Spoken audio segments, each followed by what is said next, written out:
Good morning guys, dear viewers. उम्मीद करता हूँ कि आप लोग बहुत अच्छे होंगे। कुछ दिनों से मेरे वीडियो अपलोड नहीं हो पा रहे हैं, उसके लिए मैं आपसे माफ़ी मांगता हूँ। तकनीकी वजह से ये नहीं हो पा रहा है। मैं रेगुलर वीडियोस अपलोड कर रहा हूँ लेकिन वो अपलोड नहीं हो पा रहे हैं। फिर भी मैं कोशिश अपनी कर रहा हूँ। आज फिर से मैं आपके साथ हाजिर हूँ और अपनी वन वर्ड श्रृंखला को मैं आगे बढ़ाने के लिए अपनी अगली कड़ी 14th पार्ट आज आपके साथ डिस्कस करूँगा। अभी तक हम लोग वन वर्ड में एक ही तरह के वर्ड जैसे कि लवर है ना, फोबिया, क्रेसिया, इवेंट्स, इस तरह के वर्ड्स अभी तक हम पढ़ रहे थे। तो वहाँ कुछ सिमिलरिटीज़ आ रही थी, एक ही तरह के वर्ड्स आ रहे थे। आज हम अपने इस वीडियो में हर वर्ड का अपना अलग मीनिंग होगा।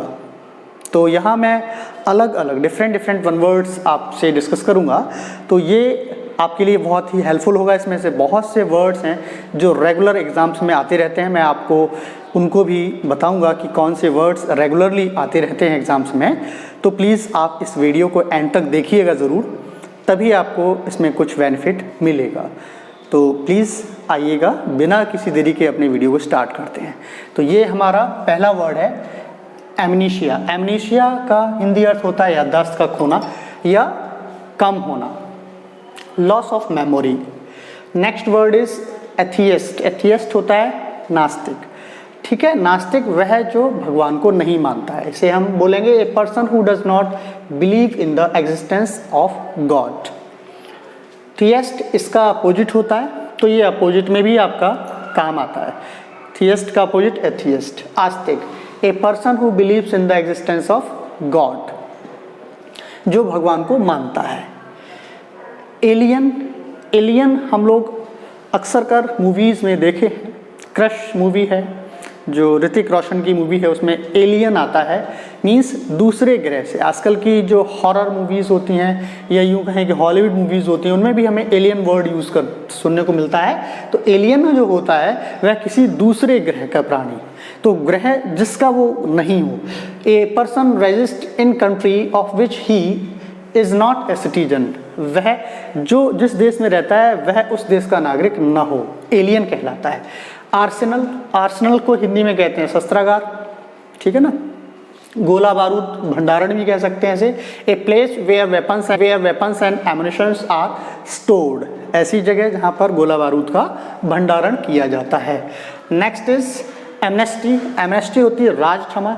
ये राजा के समय से ही प्रचलित है, तो अब राजनैतिक क्षमा भी इसे कहते हैं, क्योंकि जो राज करता है उन्हीं लोगों के लिए क्षमा। तो इसे बोलते हैं a general pardon of political offenders. Next है हमारा एम्बेसडर। एम्बेसडर राजदूत। ये राज क्षमा है, ये राजदूत है। ऐसा दूत जो राजा को हो, ठीक है ना, जो दूसरी जगह दूसरे देश में जाके उस राजा को रिप्रेजेंट करता हो, तो इसे कहते हैं a minister representing state in a foreign country. Next is anonymous. Anonymous अज्ञात या गुमनाम। इसमें a letter document which does not bear the name of writer. जैसा कि हम जानते हैं उस पत्र या प्रपत्र पर जिस पर लिखने वाले का नाम नहीं होता है अज्ञात कहलाता है। जैसे कि हम लोग कोई लेटर लिख के डाल दें प्रधानमंत्री के लिए और वहाँ लिख देंगे नीचे आपका शुभचिंतक, बस नाम नहीं लिखते हैं, तो वो होता है अज्ञात। अगला है हमारा एंटीसेप्टिक, रोगाणुरोधक, है ना, जो सड़न को रोकती है। A medicine prevents of decomposing. अगला है हमारा एवियरी। एवियरी होता है पक्षीशाला। ए प्लेस है ना, केज और building where birds are kept या फॉर कीपिंग बर्ड्स, जहाँ पर चिड़ियों को रखा जाता है वह जगह, उस जगह को पक्षीशाला कहते हैं। एपियरी, इसमें एक शब्द सिर्फ आर कई जगह पी लग गया है, बन गया है मधुमक्खी पालने वाला। Aviary and apiary. A place building for keeping बीज, मधुमक्खी का पालन करने वाली जगह। तो ये हमारे कुछ वन वर्ड हैं। इनमें से मोस्टली वन वर्ड आपको ज़्यादातर मिलते ही रहते हैं। Atheist, alien, theist, amnesia, arsenal, amnesty, ambassador, anonymous, mostly मिलते रहते हैं आपको। ये आपको मिलते रहते हैं। ये एग्ज़ाम्स में आए हुए हैं और आने वाले हैं। जिस तरह से टेट का एग्ज़ाम है, है ना, टीजीटी का एग्ज़ाम है, कोई भी एसएससी का, एनडीए का, रेलवे का, एयरफोर्स का, कोई सा भी एग्ज़ाम है, आपको ये इंपॉर्टेंट वर्ड देखने को मिलते रहते हैं। तो ये आपके इंपॉर्टेंट वर्ड्स हैं इस वीडियो से। तो आज के लिए इतना ही। Thank you very much.